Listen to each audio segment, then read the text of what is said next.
Hey guys, for today's Ableton tutorial we're going to be writing a song from scratch, absolutely from scratch, and I'm just going to do a multi-part series here, and it's going to be me creating an entire song, mixing it, and perhaps mastering it in one series.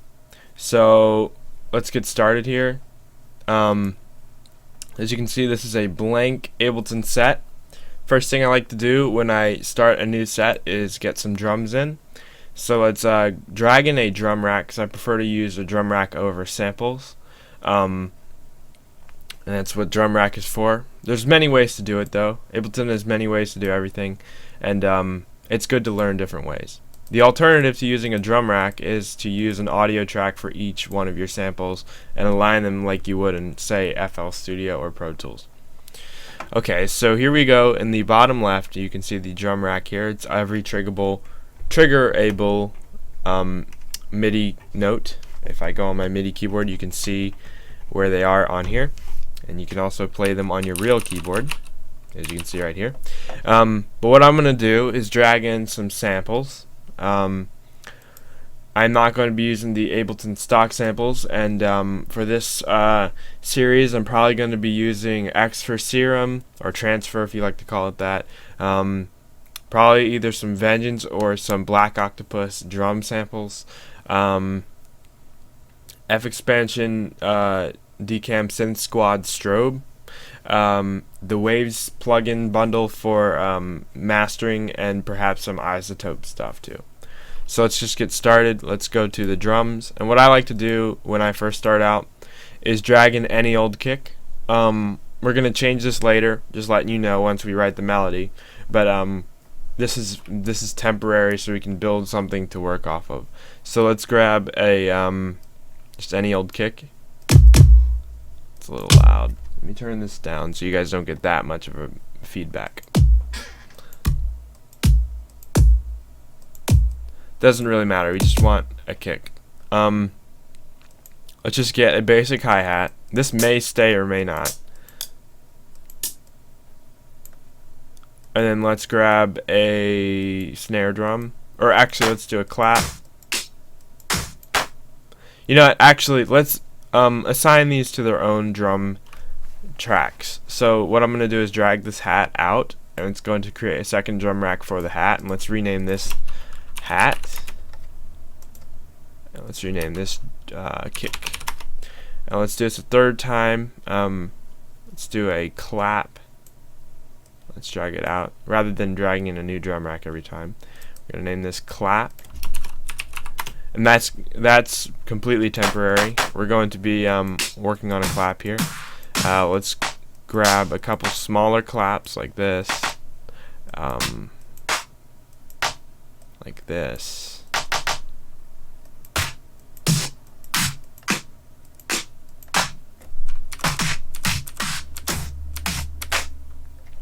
Let's just grab that.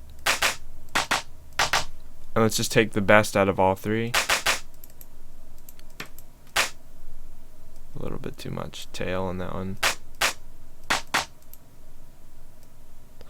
And what I'm going to do is compile the three together. So now that we have the three main elements of like I say, a house loop, let's actually put some MIDI in. So we're going to double click to open the MIDI window. Gonna click on every 4. That's a 4 to the floor rhythm, like any house song. Let's minimize this here. Let's double click on the hat. Let's do one on every off note, on every off 8th note, and that's how we get this shuffled hat. We're going to double click on the clap, and for the clap we're going to do something different. We're going to be putting a clap on each one of the every other 4 counts. Well, every other first one's 4 counts, the second one is 8. So we're going to do that, and then we're going to shift the claps by turning the grid off. We're going to shift one of the claps forward. We're going to enable the headphones so we can hear what we're doing. I kind of want that one a little bit forward, and let's play it. Oops. Actually, that's fine. we want a little bit of analog to it, so we're going to kind of shift them out of whack. So some of them are different than others. Let's shift these ones a little bit forward as well. That's to create that squack that you hear in house music all the time.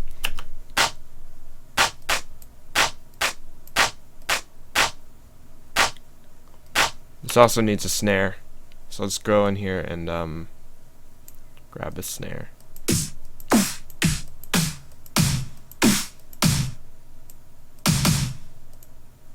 And let's take some EQ to that so we can eliminate some of that low end and give it a little bit of a high boost. We're going to put a note here, or I'm sorry, let's turn the grid back on so we can see what we're doing currently.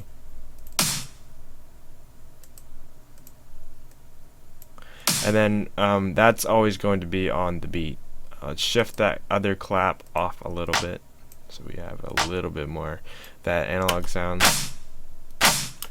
And let's shift these ones back because they're a little bit too early. When you're designing a clap, it's very important to just play around with it for a long time, and eventually you'll have something you like.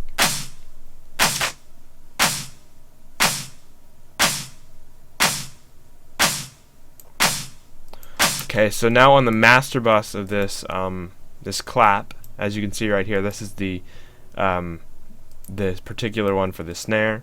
Right here is the one for the everything in that drum rack. Let's drag this here and let's eliminate all the low end because we don't need that in a clap. It's only going to cause mud.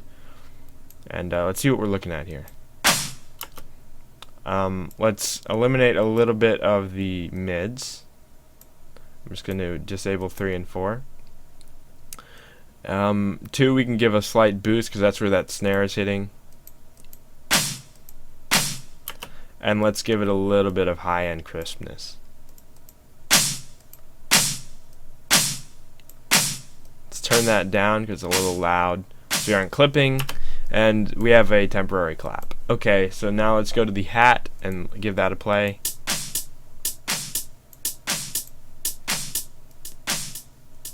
And to compensate for that volume we reduced in the clap, we're going to reduct volume in the hat as well. Next thing we're going to do is put some EQ on that hat. We're going to do a similar kind of thing. We're going to eliminate the low end and we're going to boost a little bit of the high end. We're going to make this into a bell curve instead of a high pass filter, and we're going to play that, sounding a little bit better.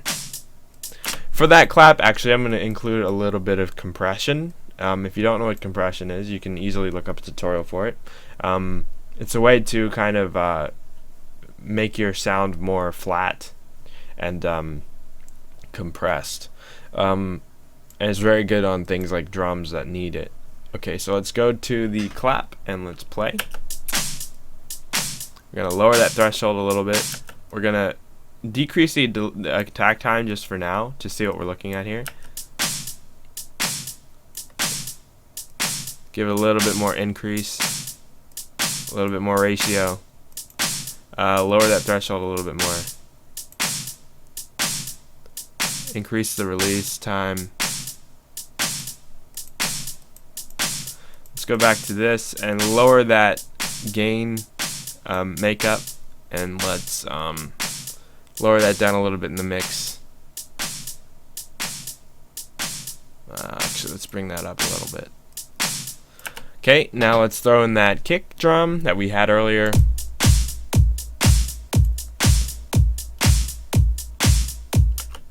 And let's turn that tempo up to the signature 128.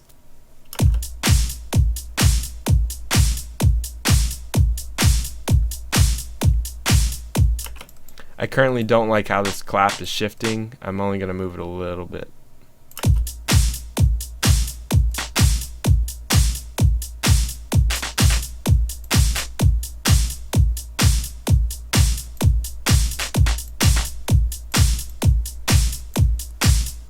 Okay, that's better. Let's work on a synth now. For that, we're going to use X for Serum, like I said earlier. And let's just go ahead and bust those drums together so we know that these are all drums. We're going to select them all and hit group and drums. Let's color these pink so we know that they are drums. Everything pink. Cool. So we have the drum bus now, and let's work on the synth bus. So we're gonna name this bass, and let's just write out a simple bass line. I'm gonna turn this down 1 octave to start, and we're going to start here. Actually, let me leave this as default neutral, and let's turn down the octave on the MIDI keyboard. It just makes it easier if you want to transfer patches later. So let's double click here, and let's write out a nice bass line. Let's go for something kind of electro-esque. So let's do a note on every offbeat like the hi-hat was. And we're going to draw a note here. And let's hit the headphone button so we can hear what we're doing. Now let's hit play on that bass. Now from this stage, as you can see, I wrote all the notes in C. What we're going to do is we're going to replace that kick drum with that bass line note. So as you can see, the song is now in C, and we're going to tune that kick drum. But rather than tuning it, we're going to replace the sample with a C, a kick in C. This is a kick in A, as it says, live kick A13. One thing I really like about the Black Octopus kits is that they label their samples by key, and they run them through a key scanner to just get them ready to use in the studio. So we're gonna use a C note. Just go through these real fast, and actually I don't like any of these C bass lines, so let's actually go to a different note. That is a sharp, and let's just scroll down and find A sharp if it exists. I don't believe it does, so let's just go to an A. And I believe that our kick was already in A. Yes. So we don't actually have to tune this if I was to leave it in A. But as you can hear, the kick and the bass are now working a lot better together. This is something that a lot of producers overlook. The kick drum is such a sine-based sound, and it carries a key with it. And a lot of people think it's just percussive, like a snare or a hat. But with a kick drum, you have to tune it to the song. Like when you hear a hip hop track or a trap track, and all of the bass, the kick drums kind of fade out like a boom. That's because, or that only sounds good because it's in key, and you have to apply that same mindset to most genres of music. So this is in A. The bass line's in A, and the kick is now in A. So let's let's get back into the melody here, and yeah. So now we know this is the bass track. Let's color this yellow, just because I like to stay organized, and you should as well. So let's go into Serum again, and we're going to work on a basic bass patch here. So let's hit play. What I'm going to do is enable a filter on that, and we're going to bring that all the way down. We're going to hit the envelope 2 because envelope 1 controls the native master amplitude of the synthesizer, and envelope 2 is unmapped. So we're going to drag that onto cutoff, and we're going to make a kind of a punchy envelope here, so that it's going to go full power and then fade directly down. It's kind of like a pluck, but with a bass line it sounds more like a punch. We're going to drag this cutoff a little bit down, so we're only going to get the mid frequencies, not that buzzy high end. It kind of defines the bass line a little bit more. And let's turn the resonance down, and let's see what we got from this point on. So let's give it a little bit more high end, and turn that modulation a little bit farther down.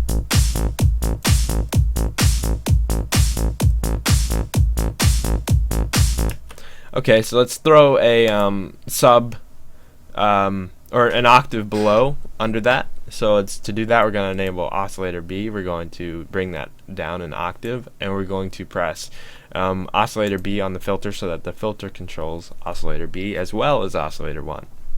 So let's hit play. That's a little bit deep. I'm going to switch this to a basic shapes, and we're going to use a sine wave instead. So you get the sub frequencies, but it's not nasty like a triangle or square wave, or I'm sorry, a triangle or a saw wave. So that's sounding pretty good. Next thing we're going to do is to EQ that bass, and we're going to take out some of those really low frequencies so they don't conflict with the kick drum. To do that, we're going to turn up the Q, and we're going to use a high pass shelf, or yeah, a high pass shelf, and we're going to disable everything else on this channel. And the key to EQing is to always eliminate what doesn't need to be there. We're going to eliminate some of the high end as well, and this can be a little bit less of a Q. All we need is to alleviate some of that high end.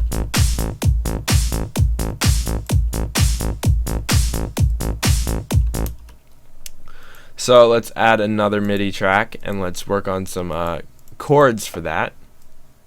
We're going to drag in Serum again, and let's do a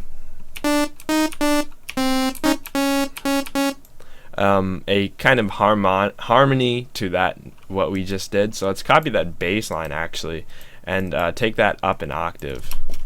So let's enable that. And then we're going to make the harmonies of this, so we're going to take it up a few notes.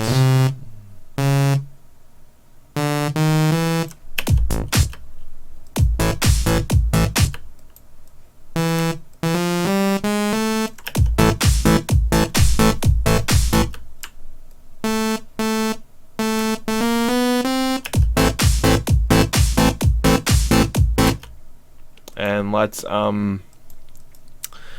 get into the EQ again, and let's eliminate some of those low end frequencies so that we don't conflict with the bass line. So let's do this and drag up just like we did on the bass, but this time we're going to alleviate a lot more of them because we need to leave space for the bass as well as the kick drum. So we're going to hit play now.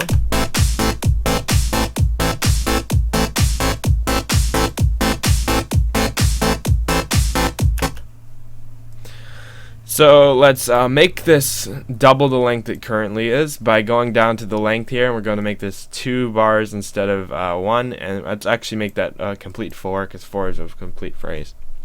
So let's duplicate what we have here by hitting Control or Command D, and then let's do that 3 times, and let's actually write something here. So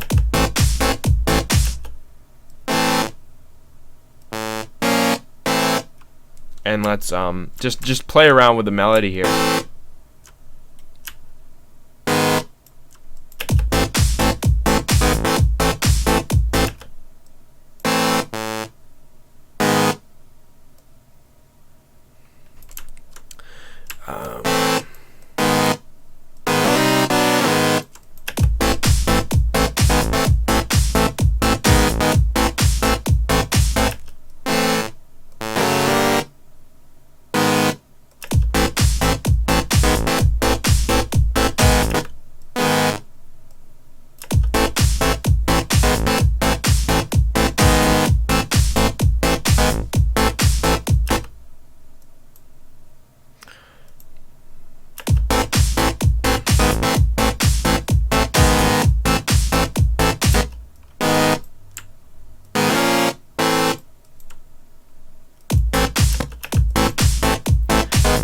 And really, it's just a matter of trial and error when you're writing a melody, unless you actually know like a whole ton of piano theory.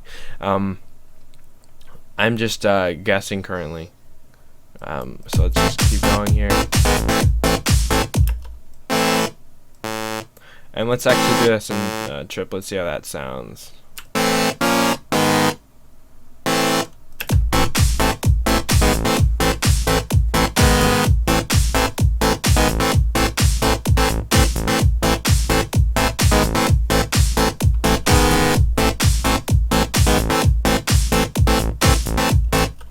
Okay, so let's make that into 8 measures, or I'm sorry, 8 bars long, and let's duplicate it again, and let's actually write a finisher on that line.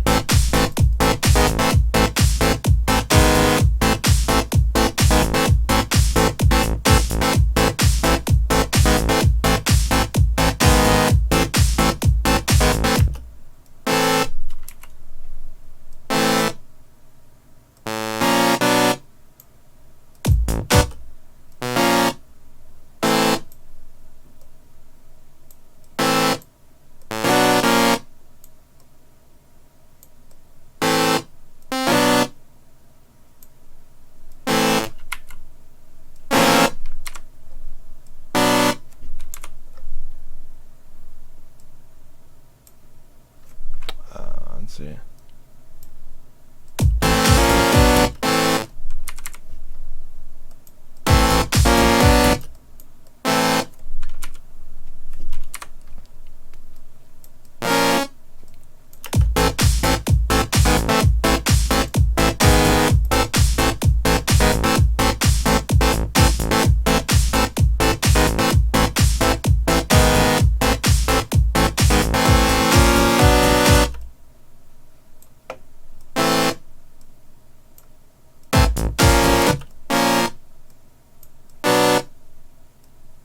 So we're just playing around with the note patterns here. Okay, that's cool. And we're going to make this a little bit better of a patch because I don't want it to be kind of 8-bit like it is currently. So let's just go into Serum again. And let's actually turn the unison up to around 7. And let's detune that a little bit. And let's play that back to see how it sounds.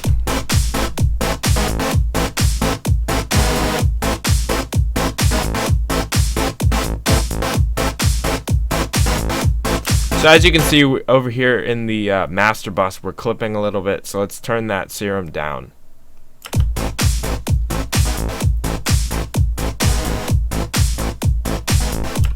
And to add a little bit of high to this, let's add a second oscillator. Let's turn it up an octave like we did with the bass line, except we're going up now. And let's turn the unison up to 7, and let's detune that a little bit more.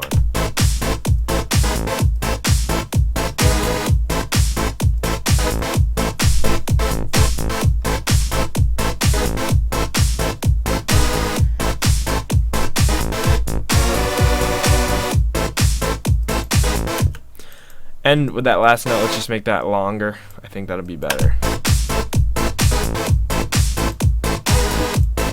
So the next thing we're gonna do is add a little bit of reverb to that sound. It's kind of dry currently, so let's do an effects bus and let's do a reverb, and let's turn the mix up a little bit. We're gonna turn the size down, turn down the pre-delay, and let's turn the dampening up a little bit. Probably a little bit of high cut and a little bit of low cut.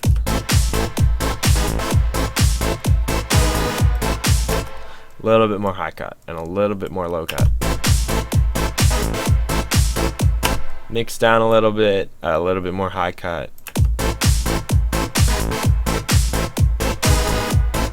A little less high cut.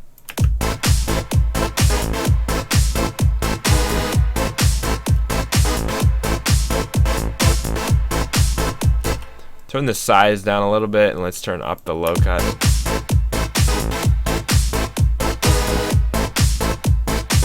Let's just play around with these settings a little bit until we get something we like.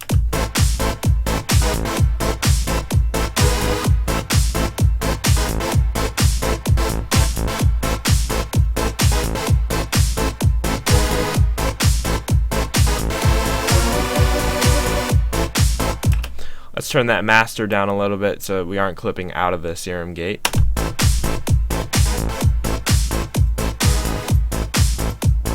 Let's give that a little bit more of a boost in the actual bus.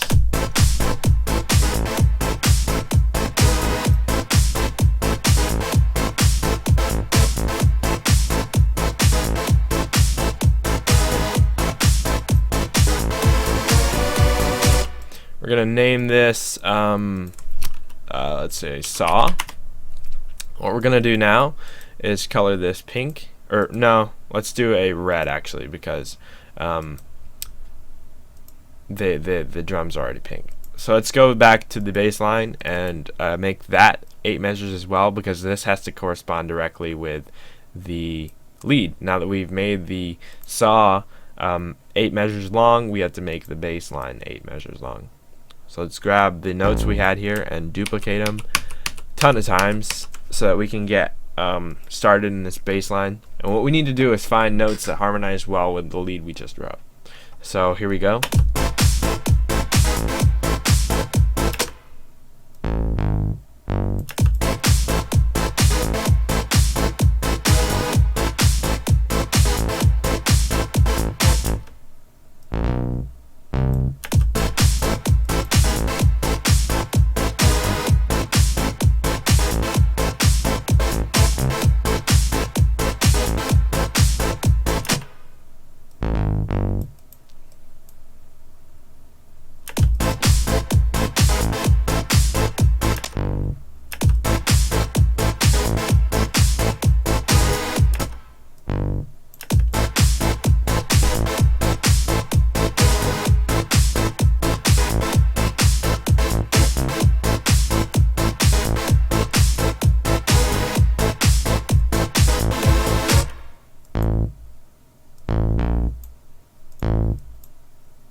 Cool, that's working. Let's actually write a lead here. So to do that, let's add another MIDI track. And now that we have the bass and the saw as red and yellow, let's do a green for the lead and name this lead. Let's do another instance of Serum. I'm gonna avoid strobe at all possible so I can save you guys having to get it, because it's a very unpopular synth. Okay, so here we are. We have the lead Serum in now, and we're going to, I think we're going to go for a more like portamento kind of sliding lead. So let's first of all, let's turn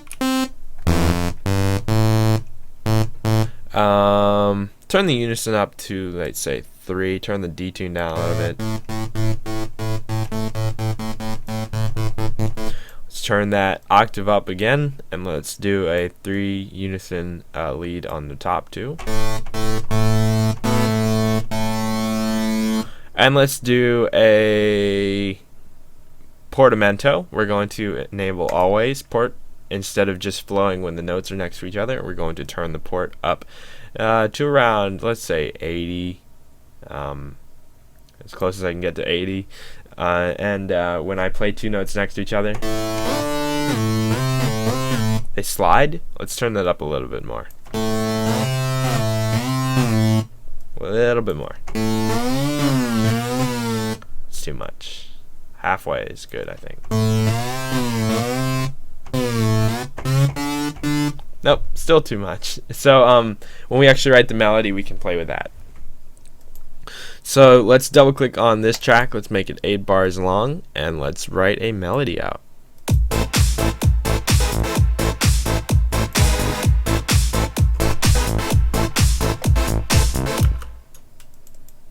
So first thing we're going to do is enable that headphone button like always, and let's do start with 16th notes. So we're going to go right here and select 16th, and let's actually just write out something.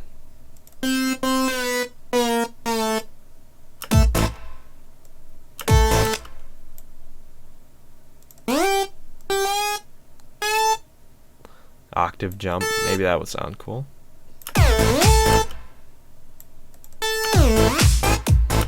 Yeah.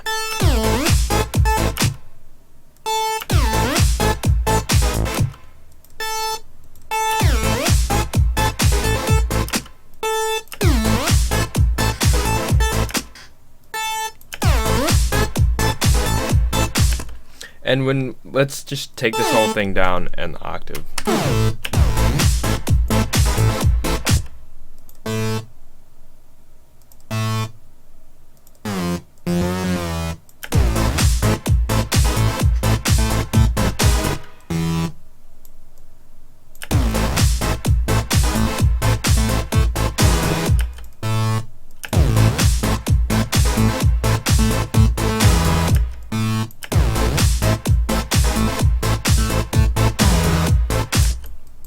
pretty rad. And let's do another bass note.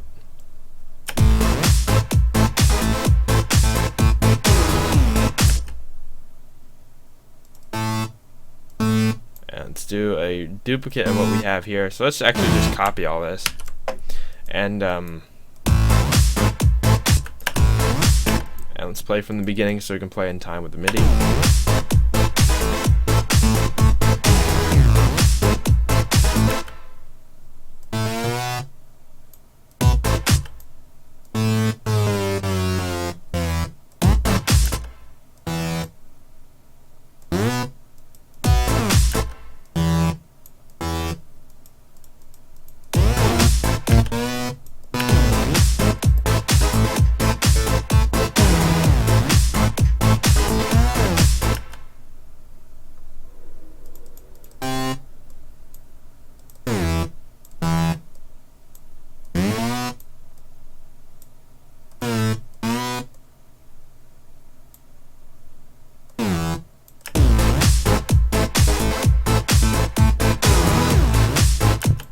I kind of like that.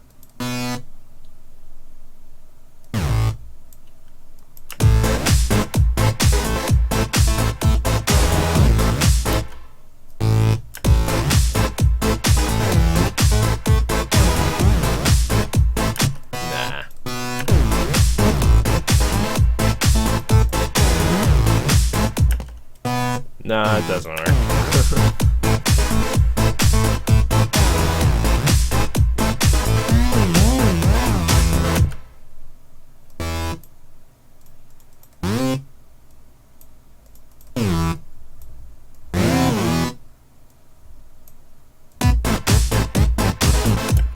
No. On second thought, I don't like this idea. Let's just go back to what we had.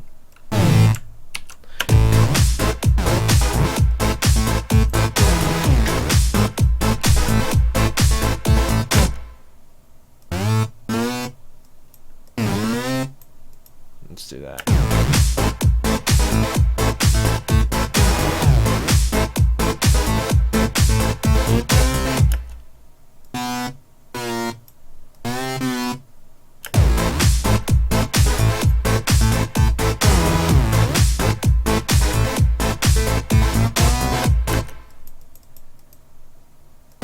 Actually, I'm going to save that for the last bar. Let's duplicate that, and let's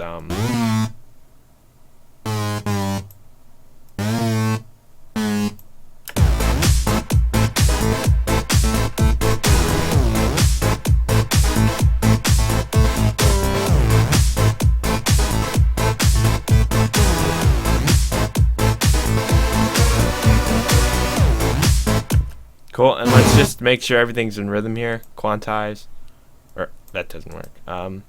Quantize settings, and we're going to set it to 16th because we've been writing in 16th, and let's just quantize everything.